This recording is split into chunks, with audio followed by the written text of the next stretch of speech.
ನಮಸ್ತೆ ಸ್ನೇಹಿತರೆ, daily morning ಬ್ರೇಕ್ಫಾಸ್ಟ್ಗೆ ಏನು ಮಾಡೋದು ಅಂತ ಕನ್ಫ್ಯೂಸ್ ಆಗಿದ್ದೀರಾ? ಹಾಗಿದ್ದರೆ ಈ 7 ಡೇಸು ನನ್ನ ಜೊತೆ ಟ್ರೈ ಮಾಡಿ. 7 days 7 different rice recipes. Special ಏನಂದರೆ ಇದು 1 ಪಾಟ್ ರೆಸಿಪಿ ಆಗಿರುತ್ತೆ. ಬೆಳಗ್ಗೆ ಬ್ರೇಕ್ಫಾಸ್ಟ್ಗೆ ಕ್ವಿಕ್ಕಾಗಿ ಕಡಿಮೆ ಇಂಗ್ರೀಡಿಯೆಂಟಲ್ಲಿ ರೆಡಿಯಾಗಬೇಕು, ಆ ಥರ ಬ್ರೇಕ್ಫಾಸ್ಟ್ ರೆಸಿಪೀಸ್ಗಳನ್ನ ನಾನು ಶೇರ್ ಮಾಡ್ತೀನಿ. ಈ ಬ್ಯುಸಿ ಮಾರ್ನಿಂಗ್ಗೆ ಪರ್ಫೆಕ್ಟ್ ಆಗಿರೋ ಈ ಸೀರೀಸ್ನ ಇವತ್ತಿಂದ ಡೇ 1ಇಂದ ಶುರು ಮಾಡೋಣ.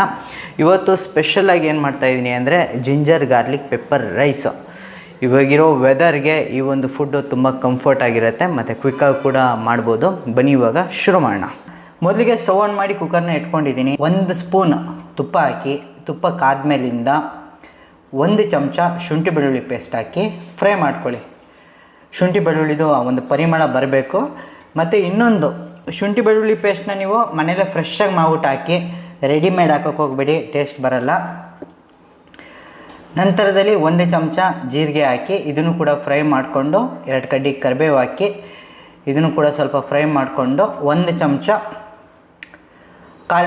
ಕಾಳುಮೆಣಸು ಅಷ್ಟೇ ಫ್ರೆಶ್ಶಾಗಿ ಪೌಡ್ರ್ ಮಾಡಿಬಿಟ್ಟು ಹಾಕ್ತಾಯಿದ್ದೀನಿ. ಚಿಟಿಕೆ ಅರಿಶಿನ ಹಾಕಿ ಇದನ್ನು ಫ್ರೈ ಮಾಡಿಕೊಂಡು ನೀರನ್ನು ಸೇರಿಸ್ಕೊಳ್ಳಿ. ಅಳತೆ ಈ ಥರ ಇರುತ್ತೆ. 1 ಲೋಟ ಅಕ್ಕಿಗೆ 2 ಲೋಟ ನೀರನ್ನು ಸೇರಿಸ್ಕೊಳ್ಬೇಕಾಗಿರುತ್ತೆ. ಇವಾಗ ನೀರು ಕುದೀತಾ ಇದೆ. 1 ಲೋಟ ತೊಳೆದಿರುವಂತಹ ಅಕ್ಕಿನ ಇವಾಗ ಇದಕ್ಕೆ ಸೇರಿಸ್ಕೊಳ್ತಾ ಇದ್ದೀನಿ. ಜೊತೆಗೆ ರುಚಿಗೆ ಅನುಸಾರ ಸ್ವಲ್ಪ ಉಪ್ಪನ್ನು ಕೂಡ ಸೇರಿಸ್ತಾ ಇದ್ದೀನಿ. ಇವಾಗ ಮಿಕ್ಸ್ ಮಾಡಿ ಕುಕ್ಕರ್ ಲಿಡ್ನ ಕ್ಲೋಸ್ ಮಾಡಿ 1 ವಿಷಲ್ ಕೂಗಿಸ್ಕೊಳ್ಳಿ.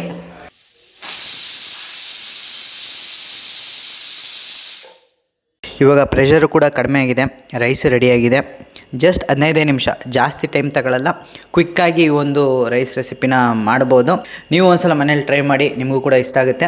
ಇನ್ನೂ 6 ದಿನ ಡಿಫ್ರೆಂಟ್ ರೈಸ್ ರೆಸಿಪೀಸ್ಗಳನ್ನ ತೋರಿಸ್ಕೊಡ್ತೀನಿ. ಇನ್ನು ನಮ್ಮ ಚಾನಲ್ ಸಬ್ಸ್ಕ್ರೈಬ್ ಆಗಿಲ್ಲ ಅಂದರೆ ಸಬ್ಸ್ಕ್ರೈಬ್ ಮಾಡ್ಕೊಳ್ಳಿ ಮತ್ತು ವಿಡಿಯೋನ ಲೈಕ್ ಮಾಡಿ, ಶೇರ್ ಮಾಡಿ. ಹೇಗಿತ್ತು ನನ್ನ ನೀವು ಕಮೆಂಟಲ್ಲಿ ತಿಳಿಸಿ ಮರಿಬೇಡಿ. ಧನ್ಯವಾದಗಳು.